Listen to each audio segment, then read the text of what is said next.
The show starts in 10, 9, 8, 7, 6, 5, 4, 3, 2, 1, go. Whether you're new to sales or a lifetime veteran, the Blackbelt Sales Podcast will sharpen your sword and guide you to master the art of sales. And now, here's your host, the ninja himself, Gene Slade. What's up, my ninjas? Good to see you today. Super stoked to have a very good, dear friend of mine in the studio today. His name is Gary Coxe. If you have not heard of him, this is going to be a treat for you. I first met Gary back in 2005, 2006, and it was when I was working at a company up in Tampa, and the general manager knew about Gary. Gary was kind of local. He was, I think, out of Lakeland at that time still? Yeah. And so he brought Gary in, and Gary did a talk for us, and at the end, I ended up investing in one of Gary's programs, and it was called Millionaire Mentors.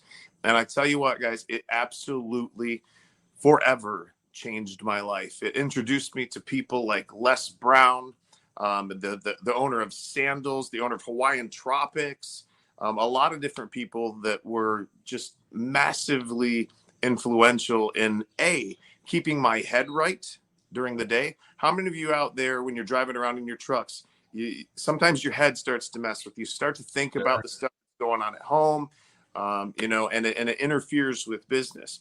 Well, guys, I'm always an advocate of using that windshield time, like Brian Burton would call it, windshield university, right? If you guys aren't utilizing that time, the 2 to 3 hours of windshield time that you've got every single day, man, are you missing out? So listen, without further ado, I want to introduce Gary Coxe. He's the gentleman that actually I do the Beyond First Class trips with. I'm sure that you guys have seen us in the mansions, and you've seen us down in Key West or the Bahamas, taking the private jet down and back. Gary's the gentleman that I do that with every single time. And he just adds massive value for all of you that decide to do those trips with us. So welcome to the show, Gary. I really appreciate you being on. Thanks for inviting me. I'm honored. Seriously, Gene. I appreciate it. So Gary, in 5 minutes or less, tell us about your journey from basically entering the workforce to where you're at now. And also, if you guys want to, I'm going to see if I can get Brittany to put Gary's Facebook link in the comments so that you guys can go ahead and join and become friends with him as well and take advantage of some of the knowledge that he's given me. He's also gotten me through some really dark times in my life. So Gary is a mindset coach. He is somebody that will help you to break through fears and to break through strongholds in your life. So Gary, go ahead. Tell us about yourself, please. Yeah. Real quickly, got started very early. Was making over $100,000 a year as a teenager. So that was pretty awesome. How many years ago was that? Huh? How many years ago was that? What year was that? Oh, I can't disclose that. I have no idea. My math's 1991? Huh? 1991, 1992? Close enough for government work. All right. So yeah, I was in the jewelry business. I got into that. I did very well. Then we got married. My wife and I, we have a baby. Then things start changing really dramatically. She tells me it's not mine. Grandfather and stepfather died of cancer. Uncle killed in a plane crash. Get a phone call from my mom that my dad had just been shot point blank in his chest, drowned his own blood. All this by the time I was 21 years old. List those people off again. Huh? List those people off again. Yeah. Wife tells me my baby's not mine. She's been fooling around with a 15-year-old employee. So you can give 2 to that one, right? Yeah. Grandfather, maybe 10. Grandfather and stepfather died of cancer. Uncle killed in a plane crash. Father, I lost my whole $100,000 a year business because that's a lot to cope with at 17, 18, 19 years old, right? Oh my God. And then my father was murdered. Yeah, I was a mess, man. There's no doubt about it. I don't make any bones about it. I was a mess. I was definitely a mess. And this all happened by what age? 21, man. 21. Yeah. Heavy doo-doo. So I became a little obsessed with how I can make change. When I was in the jewelry business, I created a process where I could teach you, if you're not even a jeweler, I could teach you how to fix a gold chain better and faster than the jeweler that's been doing it for 20 years that you use. So I became obsessed with how fast I can teach somebody something with the same quality or better. Then I started getting attention from like Inside Edition. I claim that I can take a person who's never flown before in an hour and a half, have them landing and taking off an airplane on their own with me in the right seat. So we did that. And then I started getting all these friggin' TV shows, like TV show after TV show, with regards to helping people make massive change. This is not, you're great, you're wonderful, you can do it, let's move on. This is literally rewiring a person's belief and value system. This is not sitting in a shrink's chair for the next 8 months trying to figure out stuff. I tell people, we have a huge marketing campaign now with Google. I tell people, if I can't reverse you or whatever it is that you have not been able to do in 10, 20 years, all the therapy you've been through, if I can't do it in one session, I won't even take you on. So I'm just obsessed with it. I mean, people would say I have a gift from God, I guess, and I had a hard time accepting that, but I guess that's what it is. We all have gifts, right?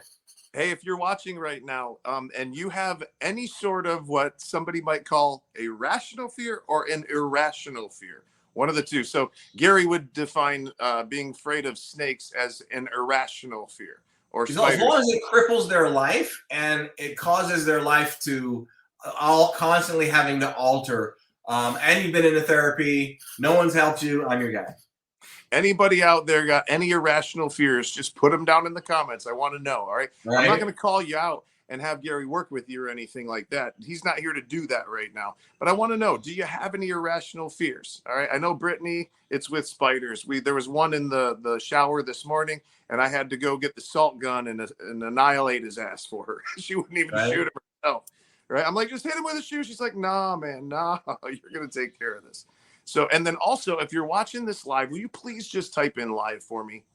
If you're watching it on a replay, type in replay for me. Pretty please. We don't ask for a lot other than engagement when we're around here. All right? Appreciate it, guys. Keep going, Gary. Yeah, so that led to, a lot of TV shows.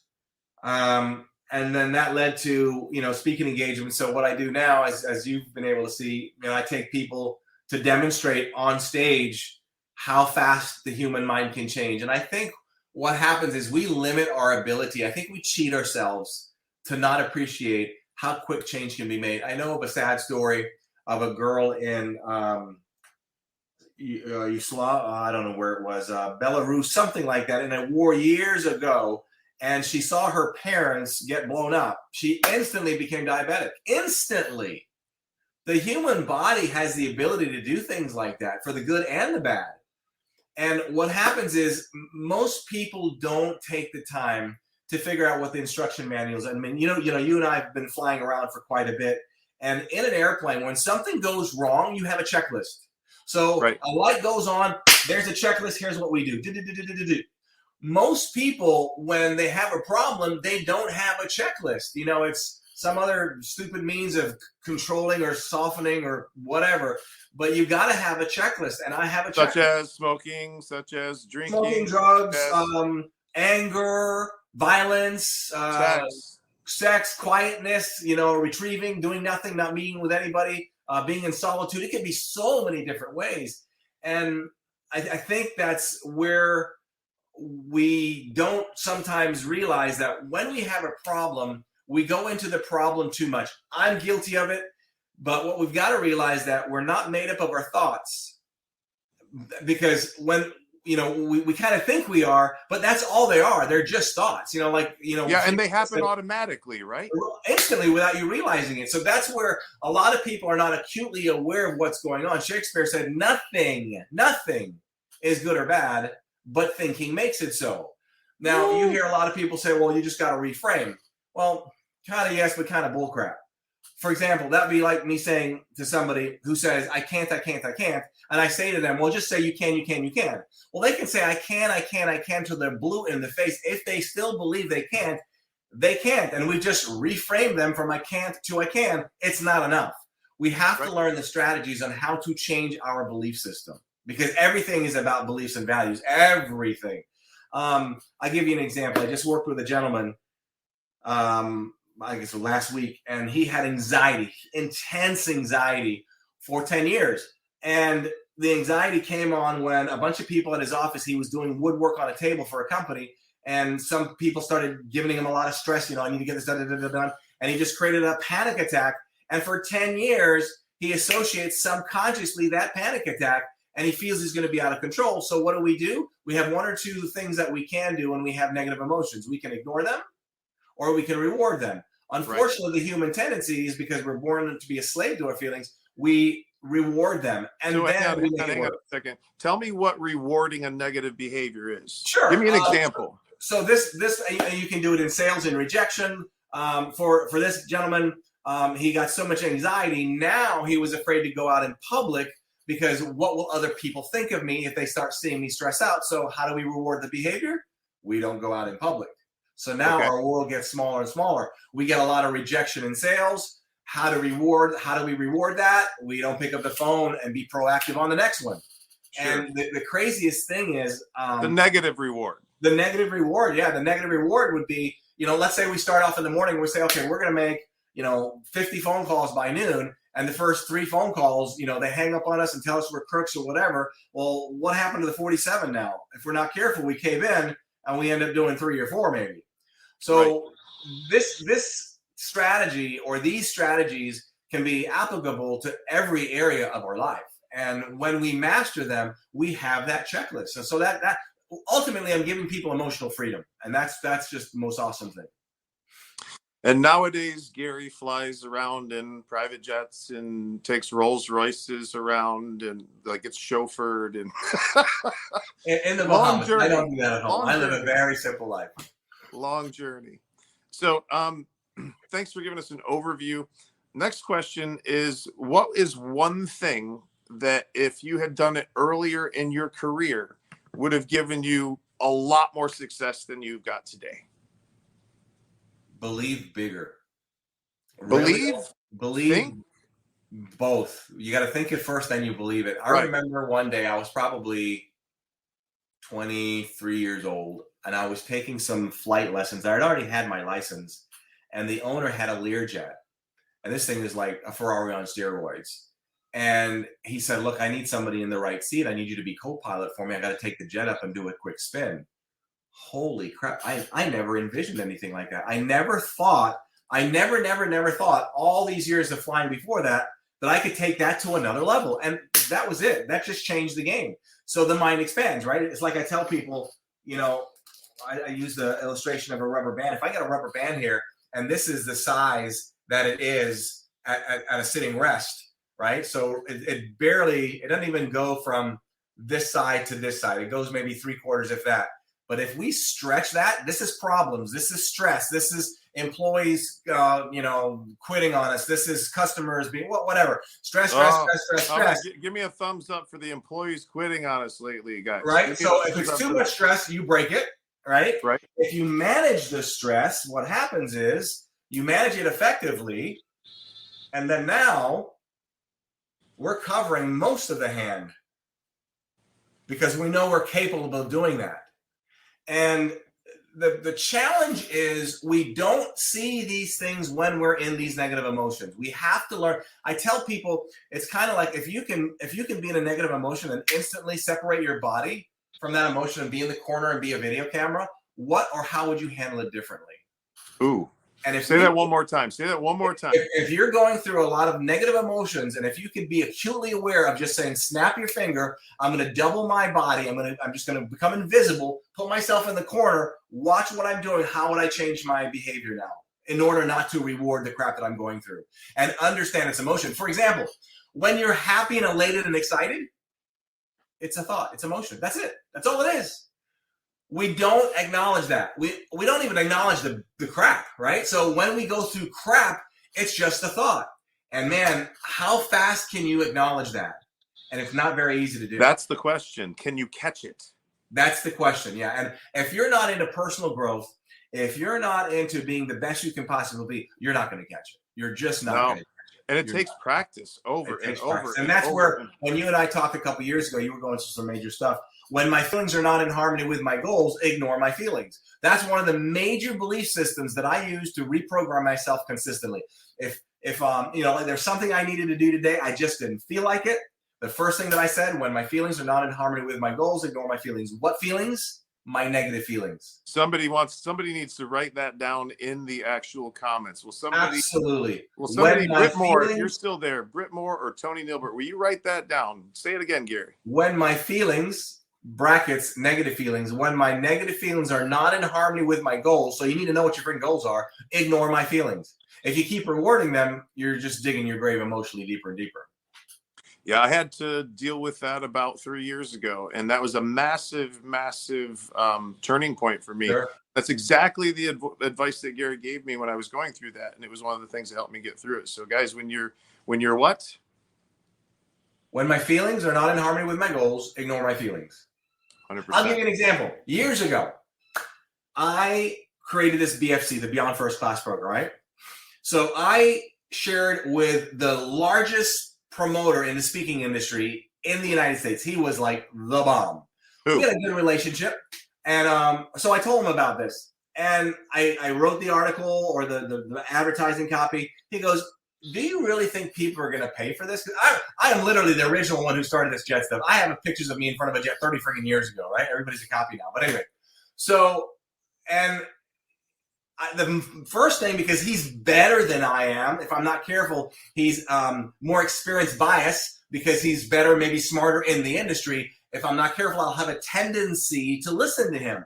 So the first thing I said, when my feelings are not in harmony with my goals, ignore my feelings. How did I ignore my feelings? I kept writing the copy. I put that copy in a magazine. I got 2 phone calls. One phone call didn't buy. The second phone call bit.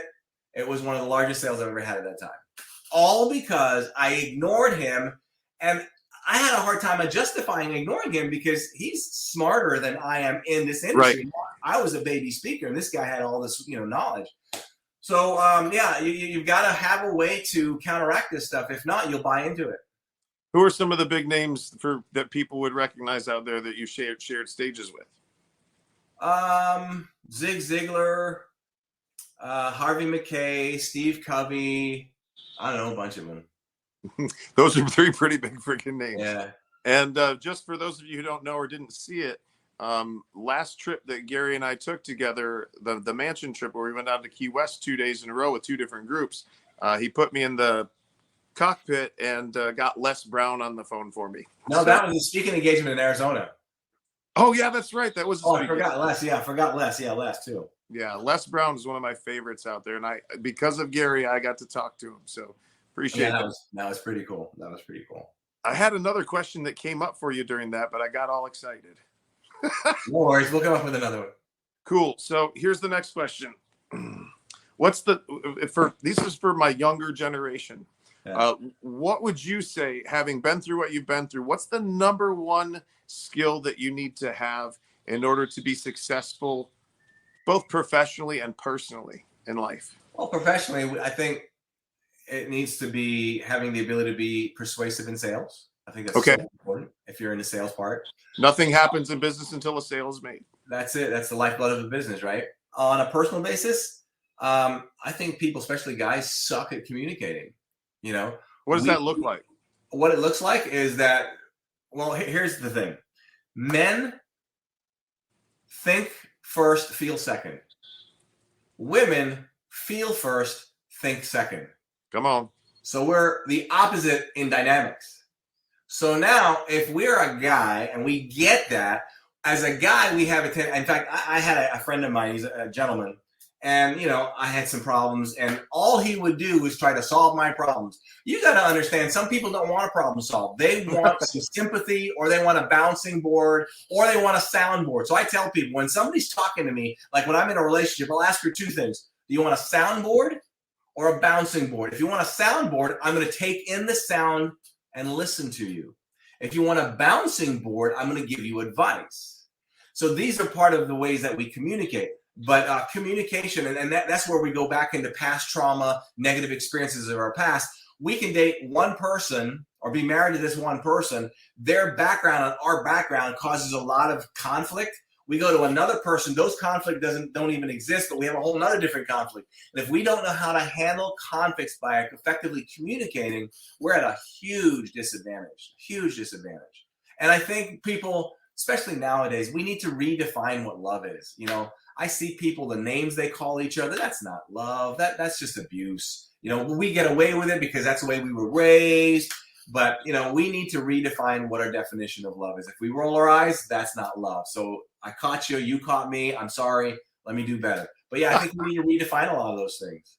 Yeah. So define love then. Well, you know, everybody's different. You know, if I ask person A, what's their definition of love? How do they want to be loved? Well, for me to make them feel loved, I need to find out by communicating what they want. And then I give that to them within reason, obviously. Sure. Not my bank account. If you love me, you'll give me. No, I won't. No, I love you still. Your brain is just skewed right now. Gary, you've written a couple books. I have. I got a couple of them over here. What do I have? I have 1, 2, 3. Actually, I have another book written. I've had it written for years. I've got How to Make Your Thoughts Disappear. This is very, very powerful. How to Make Your Thoughts Disappear. Then I've got this one. This is all on audio, by the way, too. You Can't Fillet and Nibble. It's the catch that counts. Nice. Too many people get excited about somebody showing interest. That doesn't pay the bills. You got to bring the fish in the boat and get that thing. It's like in being in sales and you say, hey, buddy, how did you do today? Well, I made a lot of friends, had a lot of great conversations. So how was your day? Yeah, I didn't make a sale either. Right, exactly. And then my first book was Don't Let Others Rent Space in Your Head. That book I purchased from you a long time ago. Very, very good book. Thank you. So, guys, you want to – Brittany actually put Gary's Facebook in the comments. If you want to get one of those books, reach out to Gary on his Facebook. Or is there an email address that we can send requests to? They can. My Facebook message is always monitored, or they can just go to my website, GaryCoxe.com. What about YouTube? Do you have a YouTube page? I do. My same name, Coxe on the end, E at the end of my last name, Gary Coxe. Yeah. So just look at our new thing that we've got is incontrolofmymind.com. Incontrolofmymind.com. That's for people who have severe trauma or crippling phobias if they want to get involved in having me work with them. Tony, go to incontrolofmymind.com. Incontrolofmymind.com. Incontrolofmymind.com. Baby, will you put that website in the comments for us? Because we're streaming this on multiple platforms, and I want to make sure that if they don't have Facebook, that they can still reach out to you. Is there a telephone number? No, we don't do telephone numbers anymore. If somebody reaches out to us, we'll call them. If they need a phone call, we'll usually do some type of an assessment if they need for something deeper. Awesome. So that handles one of the other points. Last question, and you kind of covered this in the beginning, so you're kind of spoiling this one. But most challenging thing, I'm going to switch it a little bit. Most challenging or painful experience in business that you've ever been through, and how did you get through it? Wow. I had a really, really dishonest employee years ago that led me on that a huge Fortune 500 company was bringing me in. And without going a lot of details, that was pretty intense. And then, dumping in a ton of money in marketing and it not come through and, not work the way you'd like it to. One other big one was I had a deal with Home Shopping Network years ago. And, back then, and I still am heavy into publicity and PR. So Kevin Harrington, Kevin Harrington, right? He's one of the rich. Hey guys, tell me where you know Kevin Harrington, the name down in the comments. From Home Shopping Network. He was in Home Shopping Network first. Yeah, but somewhere else. He was on another series. No, he's on the Shark Tank. You gave it away. Oh, okay. I'm trying to get engagement, homie. The show, that show wasn't out by Home Shopping Network. So he was doing Home Shopping Network, the infomercial thing first, right? Because he was really known for the infomercial. So he gave me his blessing. They gave me a coach. I was supposed to come back and sign the contract. On the way back from Home Shopping to my office, I let my PR team know, boom, hit out those press releases. So, a local guy hits it big on Home Shopping Network. Well, they look up their contracts. There's no friggin' contract. So they think I'm lying. Well, I'm coming back to get, they gave me my coach and the whole 9 yards. So then they go and look my company up and it was not legally registered correctly. So now they're threatening to sue. It was ugly.